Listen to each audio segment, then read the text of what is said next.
I am Kat Howard here with Windermere and Woodinville, joined by Dan Mellis with Nexa Mortgage. Boy, I botched that one.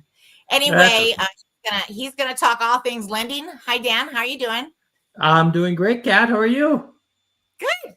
Good. And we're here to answer all your questions, you guys, about real estate and lending. So please feel free to start, putting some questions on the screen so I can see them. And if you're in TikTok land, you'll be able to see me. You won't be able to see Dan.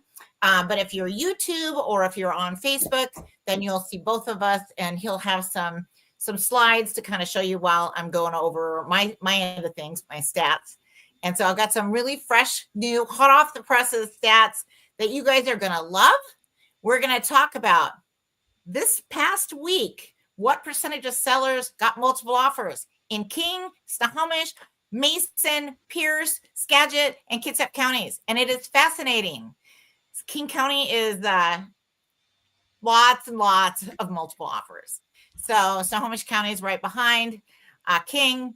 Anyway, and then we'll also talk about who's got inspection contingencies, what percentage of buyers were able to include an inspection contingency, what percentage of buyers were able to include financing. Very fascinating information for buyers who are out there right now. This is not month-old data, guys. This is hot off the presses today. And so it's great. It's great information. So you'll know how many sellers are getting multiple offers in King County and all the counties that we cover today.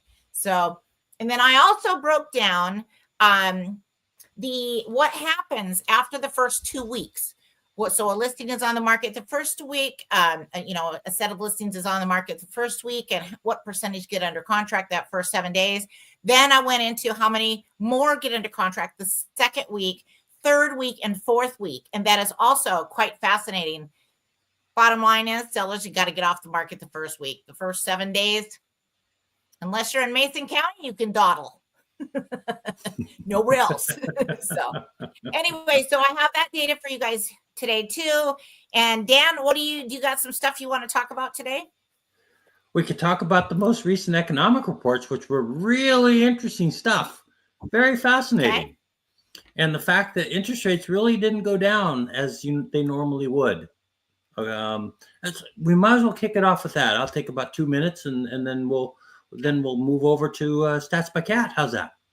Sounds good. But we had two reports came out: the CPI report on Wednesday and the PPI report that came out yesterday.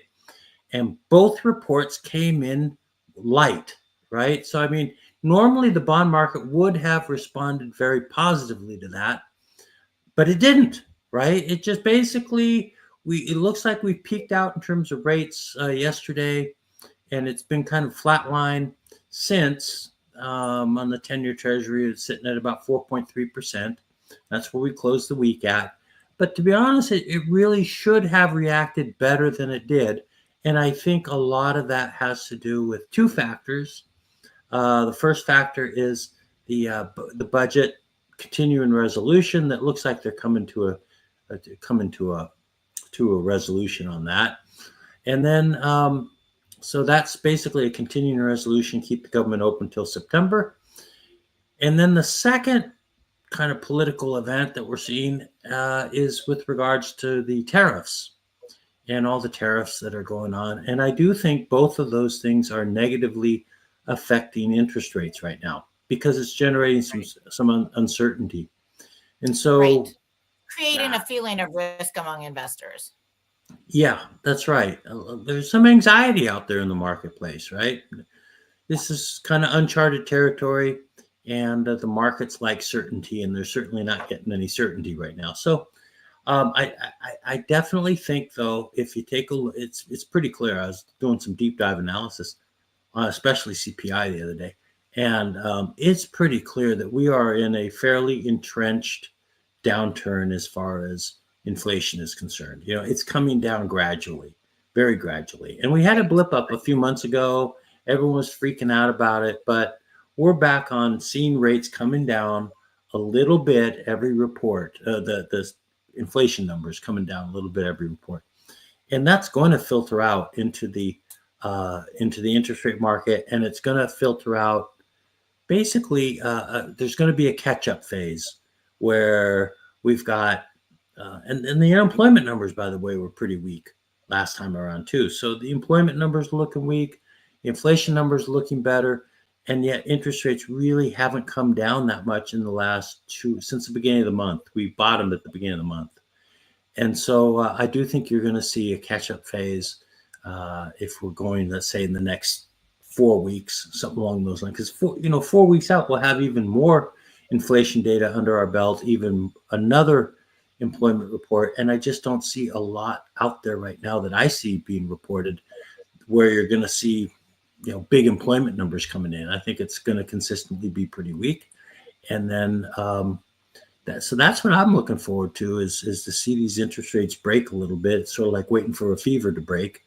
And I think you will see this here in the next week or 2 or 3, somewhere in that range. I think it's a pretty well established trend at this point. I could be wrong; won't be the first time, but I do think it's a fairly well established trend at this point, and it's going to continue into April. I just don't see anything standing in the way of it at this point. So, I mean, certainly with the current administration cutting jobs like left and right, I just don't see in the government. I just don't see an environment where you have a lot of inflation that's coming into the system right now. They're pulling inflation out of the system is what they're doing. So we'll see where we go. But I was really intrigued by some of the stats that you came up this week, and we were talking about this earlier. And do you mind if you want to start off with King County stats by Kat? Sure. Yeah, let's do it. Okay. Let's do it. Okay. King County. 63% of sellers got under contract within the first 7 days on the market if they listed their home between February 23rd and March 1st. And so those are big numbers for King County. Pretty strong market going there. 67% of sellers in King County got under contract within the first 14 days on the market if they listed their home between February 9th and February 22nd. 51% of sellers set offer review dates last week. 46% of sellers experienced multiple offers over the last week. So very interesting data.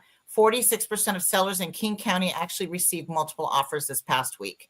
And so that's a lot of homes probably going over asking price at this point. And there's 0.8 months supply of inventory, and that has contracted. That is the low for quite some time. So we do have buyers purchasing homes at a much quicker rate than listings coming on the market in King County. So one of the other things I wanted to add to that set of data that we just talked about was we've got 55%, and this is for listings that were listed on the market January 1st to February 12th this year. And I wanted to look at what percentage of those went under contract each week for 4 weeks. And so this is where that data comes from. So this is a little older than what we just talked about. So the first 7 days, 55% of sellers got under contract within the first 7 days. Okay, so 10% of sellers went under contract the next 8 to 14 days. So 10% in the second bucket. So first bucket, 0 to 7 days, first week on the market, 55% went off the market. Second week, we had 10% going off the market, getting under contract in King County. Third week, 5%. Fourth week, 3%. Sellers, first week is the most important.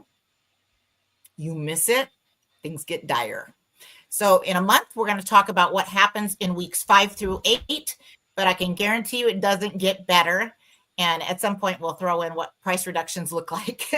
We've talked about those in the past.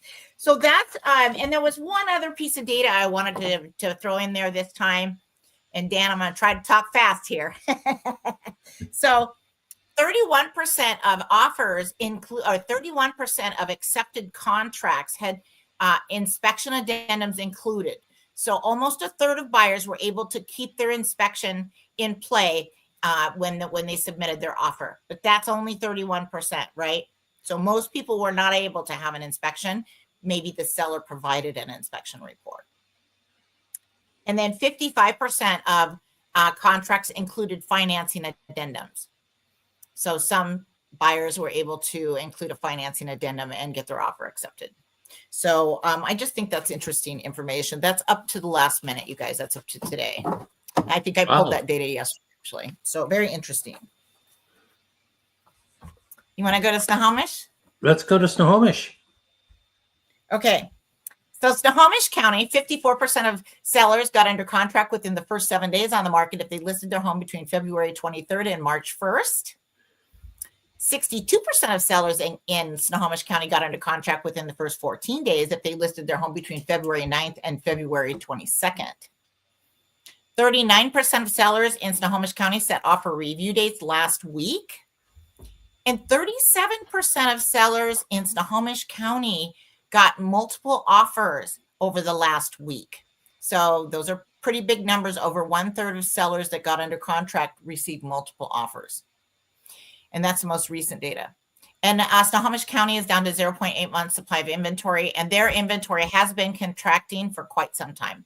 So we're now at the low that we've been in for a long time, for months. So Snohomish County, King County have hot little markets going on. And then some of the other data I want to throw out there at you guys. We have 49% of sellers for that bank of data from January 1st to February 12th, where we're looking at how many, what's the percentage of sellers getting under contract each week as they progress on the market. And so it's 49% for the first 0 to 7 day bucket.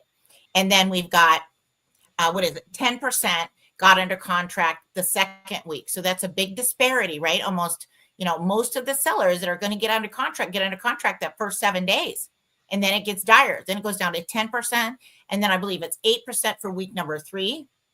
And it drops down to 3% for week number 4 of sellers getting under contract that fourth week. And so you can see how important it is to have your home ready for the market in Snohomish County. When the first week, you don't get to say, if we don't get sold in the first week, then we'll paint the outside, or we'll stage it, or we'll do this. You've already missed the boat.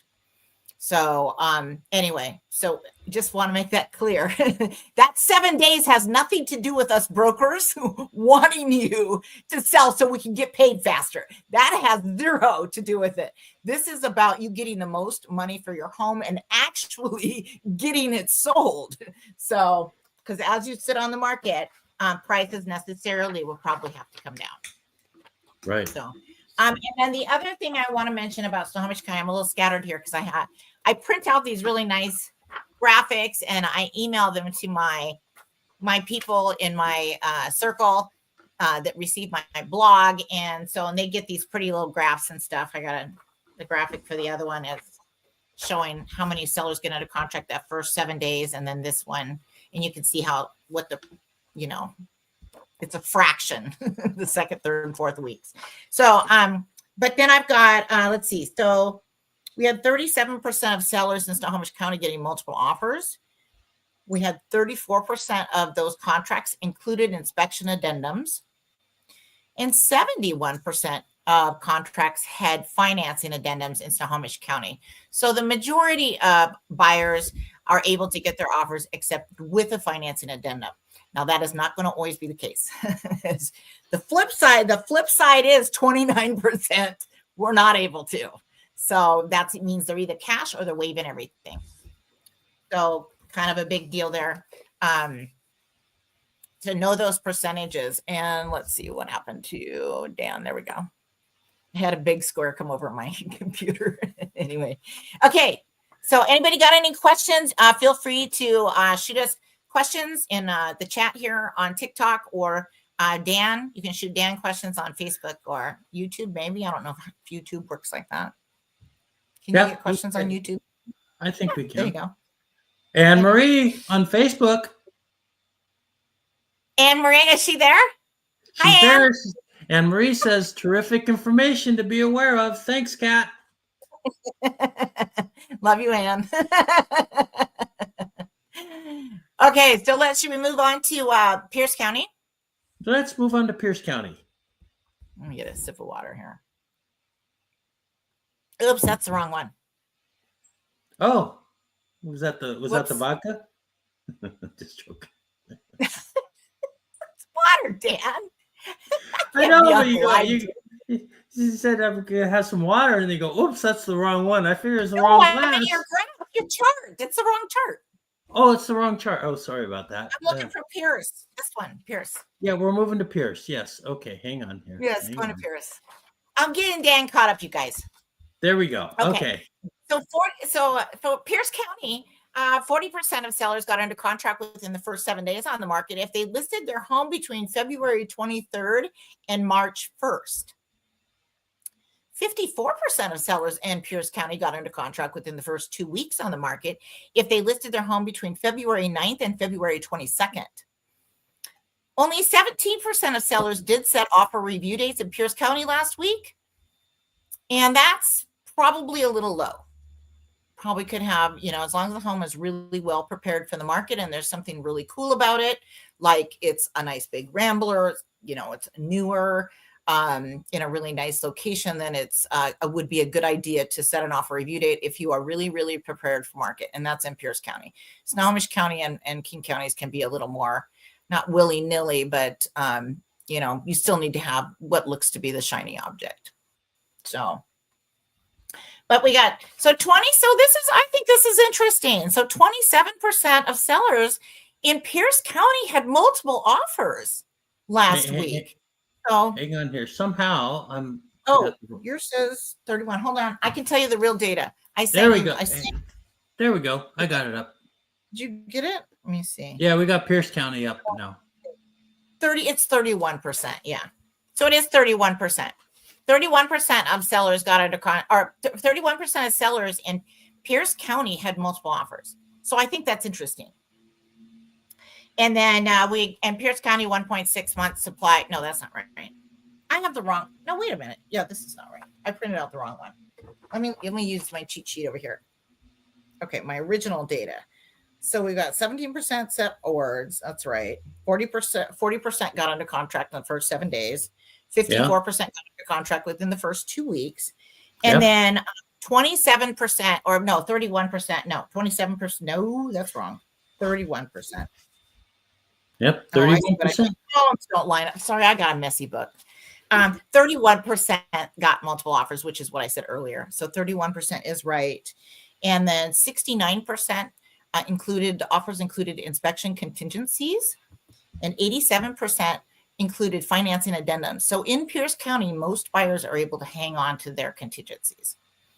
Wow. And we had 61% of sellers get under contract within the first 30 days of being on the market. So yeah. So anyway, that's Pierce County. But let me go into this. Now I want to talk about this one, Dan. So in Pierce County, so for that data set, January 1st to February 12th, we're talking about how many sellers were able to get under contract, what percentage was able to get under contract during that first 7 days on the market, then this next 7 days, and then the following 7 days, the third week and the fourth week. So that's what this data is referring to. So this is a little older. So what you just heard was the most current data. So 38% of sellers in that time frame were able to get under contract in that first 7-day window. Now, 13% were able to get under contract during the second 7-day window, 8 to 14 days on the market. So that's quite a bit less than that 38%, right? And then it drops down to 8% for the third week and 5% of sellers getting under contract the fourth week. You can't miss that first week, guys. It's really, really important, even in Pierce County. There's still some getting under contract that second week, but it just gets really tough because buyers are looking at the new listings. That's what's happening, you guys. That's where the emphasis is now. So anyway, so I thought that was interesting. You want to talk about Mason? Yeah, hopefully I've been waiting for Mason. Yes. Hopefully I didn't screw up the data too bad. I think it was just that one. Okay. Mason County, one of the counties I think is the most beautiful. I have a girlfriend who came up and visited me from Grapeview this last week. So that was kind of fun. We went to Flower World, which is one of my favorite places to go around here. So anyway, so Mason County, 25% of sellers got under contract within the first 7 days on the market if they listed their home between February 23rd and March 1st. 39% of sellers in Mason County got under contract within the first 2 weeks on the market if they listed their home between February 9th and February 22nd. And that's a strong number for Mason County. Very strong number. Only 6% of sellers offer review dates, and the offer review dates in Mason County should be reserved for those spectacular properties that have views or waterfront and are also very well prepared for the market and priced right. 20. So this is another kicker. 27% of sellers in Mason County are getting multiple offers. So they do have a really good seller's market going on in Mason County. I love that new statistics, that the multiple is having us, they're polling us as we change a listing from active to pending. They're asking us these questions. Were there multiple offers? Was an inspection contingency in the signed around offer? Was there a financing contingency? Fascinating information to be able to share with buyers and also sellers alike as they go on the market. So, and Mason County is down to 1.6 months supply of inventory, which is getting to be a pretty good seller's market for Mason County. Yeah. So anyway, I think Mason's fascinating. So the data for that January 1st to February 12th timeframe is not as dramatic for Mason County because it's a less populous county. So I can show you the chart here really quick and just get an idea of scale. 19% of sellers got under contract within the first 7 days on the market. And I believe it's 11%. 11% got under contract that second week. And then it just goes, it's a little more gradual. And then it's 6% and 6% each week following the third and fourth weeks, sellers getting under contract within those weeks. So the first week is only 19%. So they are just expecting a bit of a more gradual market there. It's not as crucial to get under contract that first 7 days. And that's a fact. It's just not as critical. But I do think if you have that spectacular property, it should be your goal. It's just going to depend if there's buyers out there, right? Skagit County? Skagit County coming right up. Asking questions. I haven't had any questions today. Amanda, where are you? Anyway, okay, so Skagit County, 61% of sellers got under contract within the first 7 days on the market if they listed their home between February 23rd and March 1st. 57% of sellers in Skagit County got under contract within the first 14 days on the market if they listed their home between February 9th and February 22nd. 19% of sellers set offer review dates in Skagit County last week. So this is a good number. 31% of sellers in Skagit County had multiple offers last week. That is a big, that's a big number for Skagit. Yeah. So they are, for the new listings coming on the market, you guys, this is really, really important for buyers to understand and sellers to understand. Your best time to get off the market as a seller is that first 7 days. And if you can do that, look at them go. 31% of sellers got multiple offers. That means you're going to get to pick some terms, right? You may get more than asking price. You may get people waiving inspection, financing, etc. So the point is that you're going to get more favorable terms when more than one buyer is interested in your property. So Skagit County has quite the market going. They are down to 1.1 month supply of inventory, and that's the lowest I've seen Skagit in a very long time. So Western Washington is rocking and rolling, relatively speaking, to where we've been the last 8 or 9 months. So yeah. Anyway, that's Skagit County. And then if we want to talk about, so here again, we talk about that January 1st to February 12th date, and we're going to bring this up in another month because we're going to pick on these same listings, and because we're going to look at how many went under contract week 5, 6, 7, and 8. And I just want to show you that it when it gets smaller, it doesn't get any bigger again, right? So it's after you miss that first 7 days, there's a good, it's just going to be tough to get under contract. So in Skagit County, we had 34% of sellers, if they listed their home between January 1st and February 12th, get under contract that first 7 days.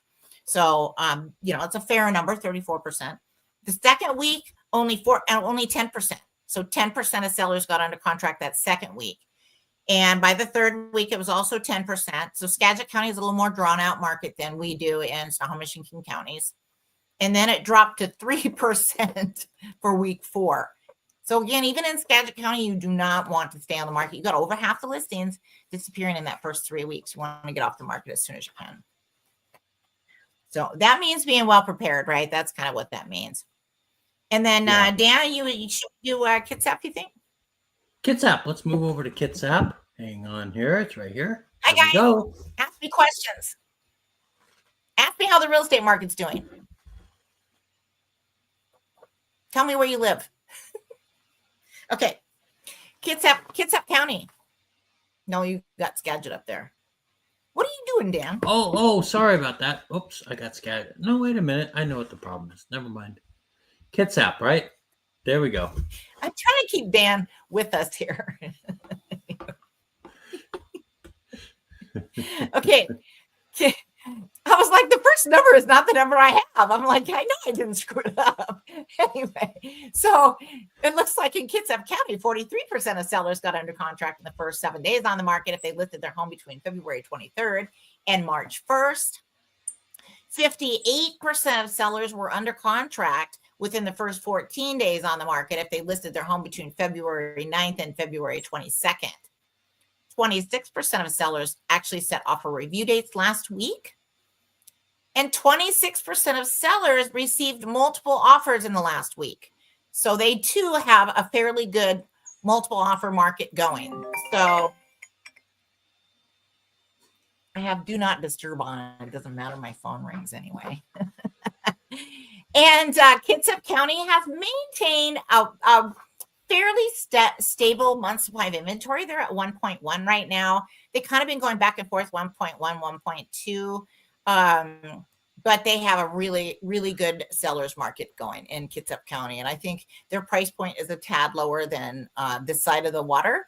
And so I think a lot of people that are able to work remotely will move to Kitsap and buy a home over there. You can save probably between 10 and 15% difference in pricing, I would say.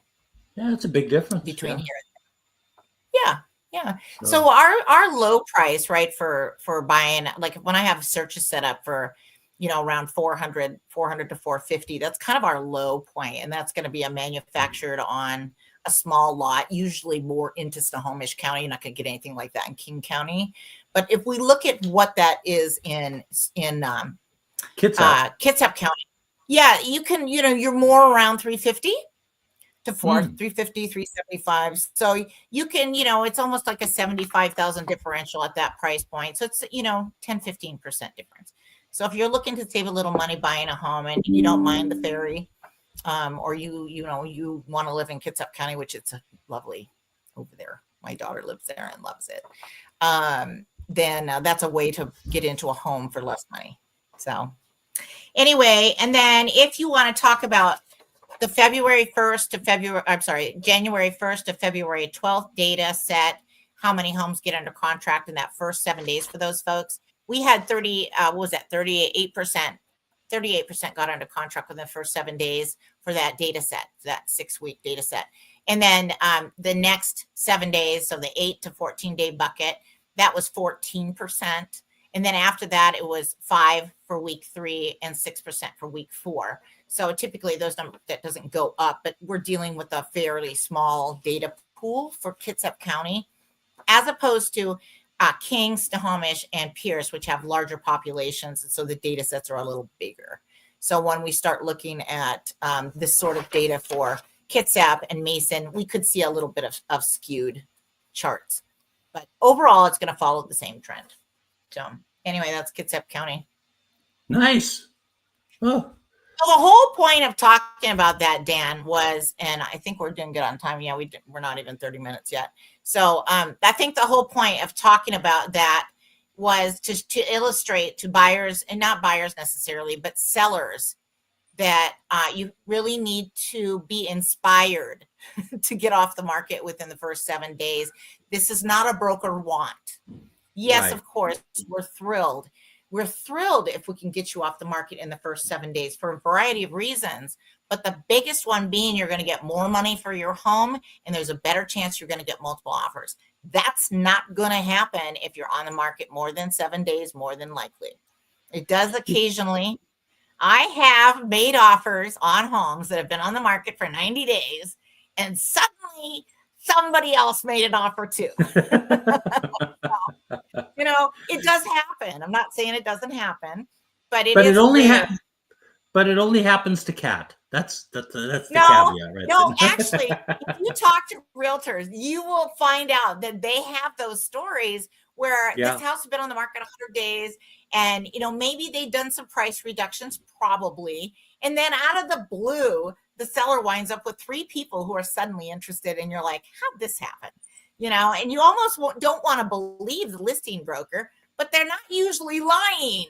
That's against the code of ethics. So anyway, but to be fair, you really want to, hopefully that situation happens up front, days 0 to 7 when you're on the market. And it doesn't matter whether you've set an offer review date or you have not. Thanks for the hearts, guys. Like last week on my listing, we ended up getting more than one offer, not at the same time, because we were reviewing offers upon receipt, and we received an offer on Saturday, and then we received a second offer on Sunday.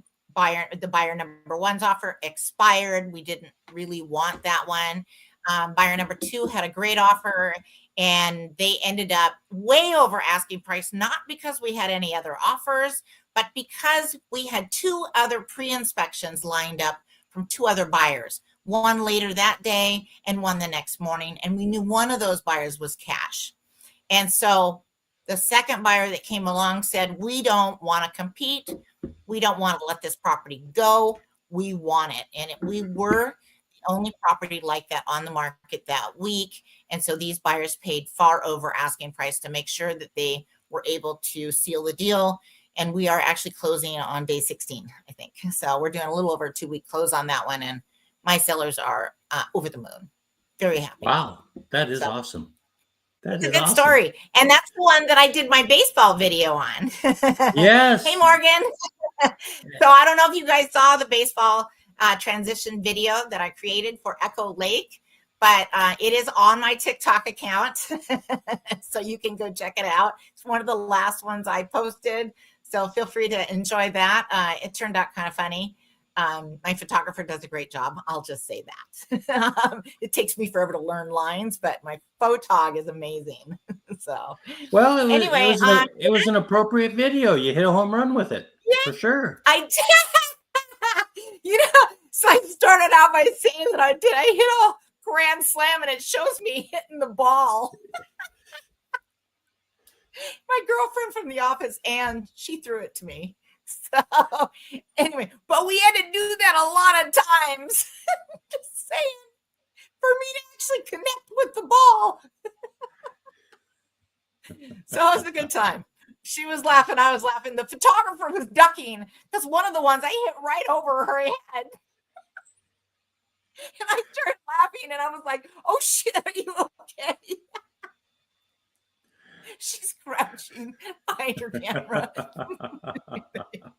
It's the foibles of trying to film, you know, a sporting transition. Like the one I did with the fishing. The lead. Yes, the lead.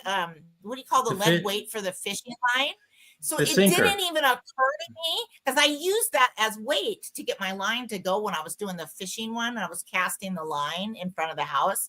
Well, it landed on the roof, but had that lead weight hit a window, it probably would have cracked it. And it didn't occur to me. So now I'm a little more cautious about where I'm hitting balls. Anyway, so those particular clients would have been very angry. The things you have to think about, like it didn't occur to me that I might hit my photog with the ball when I went to swing, you know. So otherwise I said you might need a shield. Maybe get behind the tree. So anyway. Oh gosh. Doggone. Well, Well, what do you think, Dan? I think it's a busy week out in the real estate market. Things are getting tight, Yeah. and that's what it looked like. So I think, A lot of homes getting snapped up, but a lot of buyers participating in multiple offer situations. yeah, So maybe not as many as there were in 2022, but we're now in 2025. And the market is getting close to where we were last year. I checked, and the numbers are very similar. The inventory was a bit lower, but the number of sellers getting under contract were very similar. So we still have a pretty aggressive buyer, buyers really making quite a few offers on homes, and a lot of them are not afraid to compete. yeah, Really, you that's guys. what. And so That's right. if you're going to compete in this market, you really need a good broker that knows what they're doing, and they don't waive stuff, guys. I know I tell you how many people come in with a financing contingency and how many come in with an inspection contingency. You do not have an inspection report on that property, you do not waive your inspection. You can have an inspection before you make an offer. That's going to cost you $500-600 depending on the size of the house, and much higher if it's a ginormous house. But you don't waive that, and I'm not a proponent of that. I report on that data, but I don't encourage my buyers. Do not do that. You do not waive financing. You do not release earnest money directly to the seller. Those are practices that are reserved for other brokers, not me. I'm not participating in that. So if you're working with me, we're going to be a little more conservative, but we're going to try to get the house you want. And I almost always do. I mean, there are times when the cash walks in, and I got to tell you, you can't beat cash. I don't care what you do. Cash walks in the door, you're just out. Yeah. There ain't no playing with cash. You're not in the sandbox anymore. Cash gets in the sandbox, and everybody else, all the other kids in the sandbox, they all go home because nobody beating cash. So anyway, and that happens. That happens a lot. I've talked to a lot of realtors who had their listings go pending within their offer review time frame, and I will call them many times and find out what the scenario was. And oftentimes the story goes, we had 15 offers. There was 2 cash, or there was one that was cash and just beat everybody, just blew them out of the water. They didn't financing addendum. They didn't need to worry about an appraisal, and that right there is huge for a seller, just getting rid of that. So cash is a big deal when you're looking at competing to buy a home. It's really tough to beat that. The only way you can do it is if you get fully underwritten in advance with your lender, and you actually have a letter that says that you are all the way through financing, that all they need is the homeowner insurance binder, the process to get through escrow and title, and then clear title. So, and an executed purchase and sale agreement. And so, in that particular case, there is an opportunity to compete with cash if, for some reason, you're in a better position than the cash buyer, which doesn't happen often, but at least you have an opportunity to potentially compete at that point. Right. It gives you the best shot of beating the other financed offers as well, right? So maybe cash doesn't come into play in a particular multiple offer situation, and then your offer is that much better because it looks the same as cash, pretty much, unless you lost your job. Right. So, yeah. Well, I'll say what this year is kind of shaping up, looking very, very similar to last year. I think it is, and I hear the real estate market around the rest of the country there's a lot of it that's softening. So that's a bit concerning when you start looking at the other states. And so I'm kind of I'm wondering, is it just our economy out here that's propping us up, or are we going to see kind of a similar curve as we did last year?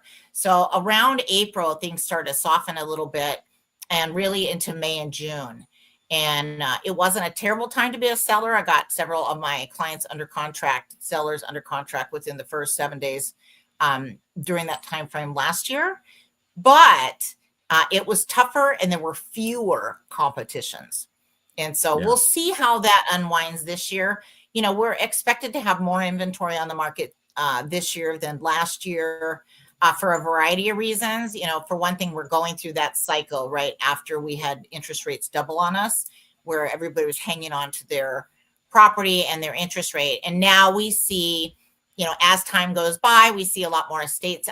We've seen essentially mostly estate sales and people that have had to move for a variety of lifestyle reasons. But we haven't seen the people that don't have to move, they're not moving yet. So, but, you know, over time, we're seeing increased inventory just by the fact that we're having each year we have more and more inventory that gets added to the pool as people sell for, you know, for a variety of reasons, right? For estate sales, people move into assisted living, you know, or they move for a job. And so now you have what that creates. It creates the new homeowners have higher interest rate loans is what I was trying to say. So every year that increases that pool of homeowners having the higher interest rate loans. And those people down the road within the next 2 to 5 years will be able to upscale, right? So they'll be able to take their 3-bedroom home, sell that, take the equity they get from that, parlay that into a 4-bedroom or 5-bedroom home if that's what they need to do. And so that'll, you know, that'll open up the inventory and create a little bit more movement in the real estate market.